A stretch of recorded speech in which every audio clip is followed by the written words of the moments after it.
মুসলিমরা যাতে বিভিন্ন ধোঁকাবাজি সহজে গ্রহণ করে তার জন্য শয়তান এক চাতুর্যপূর্ণ সাধারণ কৌশল প্রয়োগ করেছে। কৌশলটা কি তা সহজে বুঝতে হলে কোরআন থেকে সৃষ্টির গোড়ার কিছু কথা আমাদের জানতে হবে। আদম আলাইহিস সালামকে সৃষ্টি করে আল্লাহ সকল ফেরেশতা ও জিন ইবলিসকে ডেকে আদম আলাইহিস সালামকে সিজদা করতে বললেন। সমস্ত ফেরেশতা সিজদা করলো, কিন্তু আগুনের তৈরি বলে আদমকে সেজদা করলো না, বরঞ্চ অহংকার করলো ইবলিস। আদেশ অমান্য করার জন্য ইবলিসের প্রতি আল্লাহ অসন্তুষ্ট হলেন এবং তাকে অভিশপ্ত করে শয়তান হিসেবে ঘোষণা দিলেন। ইবলিসের সমস্ত রাগ তখন যেয়ে পড়ল আদম আলাইহিস সালামের তথা মানুষ জাতির ওপর, কারণ মানুষের কারণে তাকে অভিশপ্ত হতে হলো। তাই মানুষকেও বিপথে নিয়ে অভিশপ্ত করার সব ধরনের চেষ্টা সে করবে বলে ঠিক করল। শয়তানের এই কথাটা কোরআনে এভাবে বলা হয়েছে, ক্বালা রব্বি বিমা আগওয়াইতানি লা উযায়্যিনান্না লাহুম ফিল আরদি ওয়ালা উগভিয়ান্নাহুম আজমাইন। সে বলল, হে আমার প্রতিপালক, আপনি যেহেতু আদমের মাধ্যমে আমাকে বিপদগামী করলেন, তাই আমিও অবশ্যই পৃথিবীতে পাপ কাজকে তাদের কাছে আকর্ষণীয় করে তুলব এবং অবশ্যই আমি তাদের সকলকে বিপথগামী করব। সূরা আল হিজর আয়াত ৩৯। ইবলিসের এ কথার জবাবে আল্লাহ তাকে বলে দিলেন, তুই কেবল ধোঁকা দিয়ে মানুষকে বিপথে নেওয়ার চেষ্টা করতে পারবি, শক্তি খাটিয়ে তাদের বিপথে নিতে পারবি না। ইবলিস তখন নিশ্চিত হলো যে ধোঁকাবাজির মাধ্যমে তাকে সকল কাজ করতে হবে, আর এই ধোঁকাবাজি মানুষ যাতে সহজে গ্রহণ করে তার জন্য একটা সাধারণ কর্মপন্থাও তাকে বের করতে হবে।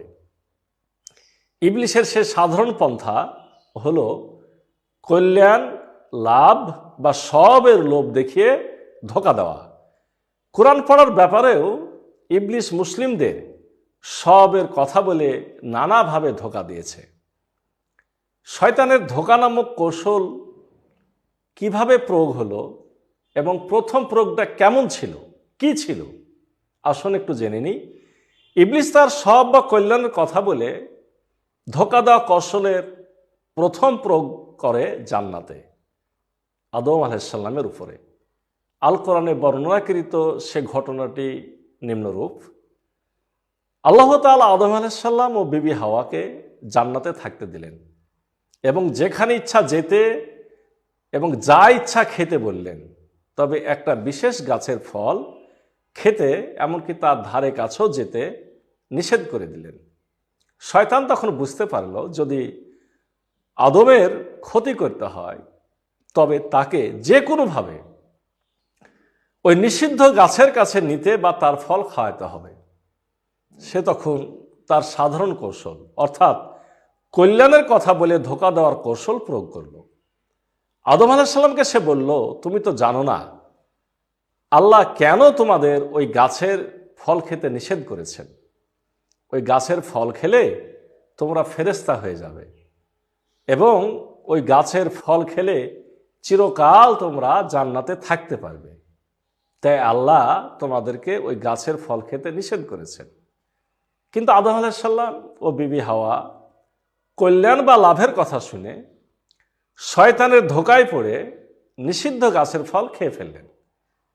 অতঃপর তারা ভুল বুঝতে পেরে সাথে সাথে তওবা করলেন। মহান আল্লাহ তাদের তওবা কবুল করে নিলেন, তবে জান্নাতের সকল সুযোগ সুবিধা থেকে বঞ্চিত করে তাদেরকে দুনিয়ায় পাঠিয়ে দিলেন। এভাবে শয়তান তার কল্যাণের কথা বলে ধোঁকা দেওয়ার সাধারণ কৌশলের প্রথম প্রয়োগ করেছিলেন জান্নাতে এবং সেখানে তিনি কৃতকার্যও হয়েছিলেন।